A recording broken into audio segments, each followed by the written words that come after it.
Dalam Kejadian pasal 1, kita membaca, pada mulanya Allah menciptakan langit dan bumi. Bumi belum berbentuk dan kosong. Gelap gulita menutupi samudera raya, dan roh Allah melayang-layang di atas permukaan air. Berfirmanlah Allah, hendaklah dalam air berkeriapan makhluk yang hidup, dan hendaklah burung beterbangan di atas bumi melintasi cakrawala. Maka Allah menciptakan binatang-binatang laut yang besar, dan segala jenis makhluk hidup yang bergerak, yang berkeriapan dalam air, dan segala jenis burung yang bersayap. Allah melihat bahwa semuanya itu baik. Berfirmanlah Allah, baiklah kita menjadikan manusia menurut gambar dan rupa kita, supaya mereka berkuasa atas ikan-ikan di laut, dan burung-burung di udara, dan atas ternak, dan atas seluruh bumi, dan atas segala binatang melata yang merayap di bumi. Maka Allah menciptakan manusia itu menurut gambarnya. Menurut gambar Allah diciptakannya dia. Laki-laki dan perempuan diciptakannya mereka. Allah memberkati mereka. Lalu Allah berfirman kepada mereka, beranak cuculah dan bertambah banyak, penuhilah bumi. Maka Allah melihat segala yang dijadikannya itu sungguh amat baik. Pertanyaan tentang penciptaan adalah apa yang kita sebut pertanyaan populer dalam kitab Kejadian. Kalau Anda mengadakan diskusi religius di universitas, mungkin Anda akan berpikir bahwa Alkitab tidak berbicara tentang topik lain selain topik penciptaan.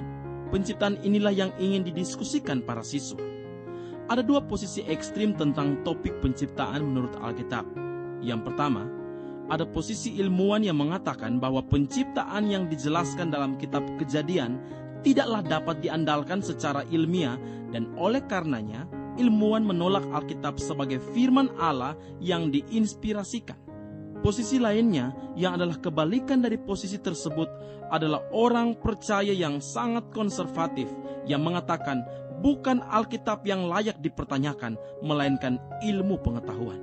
Pertanyaannya bukanlah apakah Alkitab itu ilmiah, melainkan apakah ilmu pengetahuan itu alkitabiah. Kita perlu menempatkan segalanya ke dalam perspektif yang benar. Pertama, kalau Anda berpikir menurut ilmu pengetahuan dan apa ilmuwan itu, kalau Anda merenungkan tentang berbagai disiplin ilmu pengetahuan seperti yang mereka definisikan, Anda akan sampai kepada beberapa kesimpulan. Anda akan menemukan diri bertanya, dapatkah seorang ilmuwan mempercayai Allah dan tetap menjadi ilmuwan? Berdasarkan cara para ilmuwan itu sendiri mendefinisikan parameter disiplin ilmu pengetahuan, ada masalah yang nyata di sini. Yang jelas, seorang ilmuwan bisa menjadi percaya. Banyak ilmuwan yang menjadi percaya dan taat. Akan tetapi berdasarkan definisi mereka sendiri tentang disiplin ilmu pengetahuan, ada kesan bahwa ketika ilmuwan itu percaya, ia tidak ilmiah, atau sebagai ilmuwan, ia tidak percaya.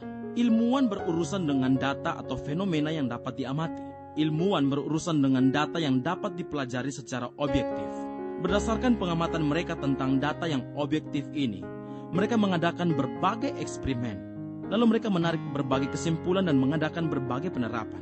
Itulah artinya ilmiah dan mengimplementasikan metode-metode ilmiah. Masalahnya adalah di mana seorang ilmuwan tidak ilmiah ketika mengekspresikan iman.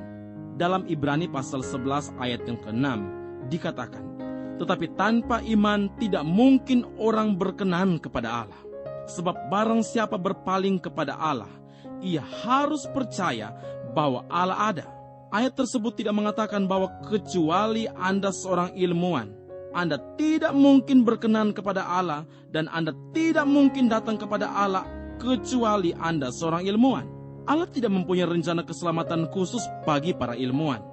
Ilmuwan harus datang kepada Allah persis seperti semua orang lainnya, yaitu oleh iman. Dan iman yang membawa kita kepada Allah dan memungkinkan kita hidup berkenan kepada Allah adalah karunia dari Allah. Kembali berdasarkan cara sebagian ilmuwan menggambarkan parameter di mana berbagai disiplin ilmu pengetahuan berfungsi, ketika sang ilmuwan mendapatkan karunia iman seperti orang lain, ketika ia percaya kepada hal supernatural, ketika ia mengenal Allah dan hidup berkenan kepada Allah, ketika ia melakukan semuanya itu bersikap ilmiah. Sebab Allah adalah roh dan orang yang menyembah Dia dan mengenal Dia melakukannya dalam dimensi rohani kehidupan yang bukan disiplin ilmu pengetahuan. Setelah mengatakan semuanya itu, saya ingin menarik beberapa kesamaan. Menurut saya, ada beberapa kesamaan di antara apa yang dikatakan dalam kitab Kejadian tentang asal-usul segalanya dengan apa yang diyakini banyak ilmuwan tentang asal-usul. Saya percaya ada kesamaan di sana-sini dan ada juga perbedaan yang sangat mencolok. Berdasarkan perkenalan kepada Alkitab, ketika Anda sampai kepada penciptaan, seperti halnya ketika Anda sampai kepada segala isi Alkitab, hendaknya Anda datang dengan pertanyaan, apa yang dikatakannya? Apa maksudnya? Dan apa maknanya bagi saya? Apa yang dikatakan Alkitab tentang penciptaan? Untuk itu kita perlu menelaah kata yang diterjemahkan sebagai cipta atau diciptakan. Dalam bahasa Ibrani, kata ini adalah bara. Kata bara hanya 3 kali disebutkan dalam kisah tentang penciptaan. Pada mulanya Allah menciptakan. Lalu saat Allah menciptakan kehidupan di dalam air, dan kemudian Ia menciptakan manusia. Pada mulanya ada tindakan bara atau penciptaan, dan akibatnya kita mempunyai langit yang artinya adalah alam semesta dan bumi. Bumi berkuasa menumbuhkan segala tanaman. Semuanya terjadi sebagai akibat dari bara yang pertama itu. Tindakan penciptaan yang kedua terjadi di dalam air, yaitu dalam Kejadian pasal 1 ayat yang ke-21. Hasil dari tindakan penciptaan yang kedua ini adalah kehidupan hewan. Lalu ada tindakan penciptaan ketiga untuk menjadikan manusia. Di antara ketiga tindakan bara atau penciptaan tersebut, kitab Kejadian menggunakan kata yang dapat diterjemahkan sebagai perkembangan dan perubahan. Pada mulanya Allah menciptakan langit dan bumi. Ketika itu langit dan bumi belum berbentuk dan kosong. Gelap gulita menutupi samudera raya. Lalu Roh Allah melayang-layang di atas permukaan air. Di antara ayat pertama dan ayat kedua Kejadian pasal 1 ini, banyak orang yang mengemukakan teori yang disebut teori bencana. Mereka mengatakan bahwa sesuatu terjadi setelah ayat pertama yang menyapu bersih penciptaan yang pertama, sehingga terpaksa Allah kembali menciptakan. Mereka berpikir bahwa Allah tidak mungkin menciptakan sesuatu yang tak berbentuk, kosong, gelap, dan berair. Sebagai murid Alkitab, Anda harus melatih diri untuk bertanya, apa yang dikatakan Alkitab? Sejujurnya, Alkitab tidak mengatakan bahwa ketika itu terjadi bencana. Alkitab tidak mengatakan bahwa terjadi sesuatu terhadap ciptaan Allah sehingga menjadi tak berbentuk dan kosong. Alkitab hanya mengatakan bumi belum berbentuk dan kosong. Kacau. Demikian para teolog menyebutnya. Lalu Roh Allah melayang-layang di atas ciptaan tersebut, mengembangkannya, memanipulasikannya, mengubahnya. Dalam Kejadian pasal 1 ayat 1 sampai ayat yang ke-21, kita menemukan kata-kata seperti memisahkan, berkumpul pada satu tempat, kelihatan. Misalnya kelihatan yang kering, lalu Allah menamai yang kering itu darat. Jelas bahwa darat sudah diciptakan Allah, namun sebelumnya masih berada di bawah permukaan air. Setelah Allah menghendaki agar segala air yang di bawah langit berkumpul pada satu tempat, barulah kelihatan yang kering atau darat itu. Kata bara atau menciptakan artinya menjadikan sesuatu dari yang tidak ada sama sekali. Ketika Allah melakukan bara, terjadilah sesuatu dari yang sebelumnya tidak ada. Sedangkan kata-kata lainnya seperti memisahkan, berkumpul pada satu tempat, dan kelihatan hanya berarti mengubah bentuk dari apa yang sudah ada. Misalnya Anda menebang pohon, membentuknya hingga akhirnya menjadi meja dan kursi. Itu bukanlah menciptakan, tetapi membuat sesuatu, yang artinya Anda hanya mengubah bentuk dari sesuatu yang sudah ada.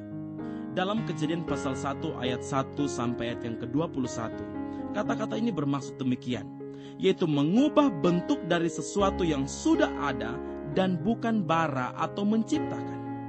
Tindakan penciptaan yang pertama, walaupun menghasilkan alam semesta, bumi dan segala kehidupan tanaman, tidak menghasilkan kehidupan hewani. Maka Allah kembali melakukan bara di dalam air.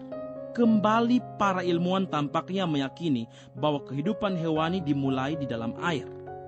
Bara ketiga adalah tentang kehidupan manusia. Demikianlah Kejadian pasal 1 ayat yang ke-26 sampai 27 menjelaskan bara yang ketiga dengan hasil manusia. Ketika Anda mempelajari kitab Kejadian tentang penciptaan ayat demi ayat, lalu merenungkan tesis kaum evolusionis yang tidak percaya, Anda menyadari bahwa kitab Kejadian menjelaskan 3 mata rantai yang hilang dalam teori evolusi. 3 kali kitab Kejadian menyatakan Allah melakukan bara atau menciptakan. Sedangkan kaum evolusionis yang tidak percaya kesulitan menjawab 3 mata rantai yang hilang ini. Coba Anda membaca Kejadian pasal 1 dan mempelajari kisah penciptaan dengan saksama. Allah lah yang menciptakan, dan Allah masih menciptakan hingga sekarang, yaitu menciptakan hati yang baru di dalam diri Anda. Kalau sejauh ini Anda mendengarkan dan merasa tertarik, namun Anda tahu bahwa seandainya Anda meninggal hari ini, Anda takkan bersama dengan Allah karena Allah belum menciptakan hati yang baru di dalam diri Anda. Karena itu segeralah berbicara kepadanya sekarang juga. Katakanlah, "Ya Allah, saya tahu bahwa saya membutuhkan kuasa-Mu untuk menciptakan hati yang baru di dalam diri saya. Ya Allah, pencipta langit dan bumi, saya ingin mengenal-Mu, saya ingin mengikuti jalan-Mu. Ciptakanlah hati yang baru di dalam diri saya.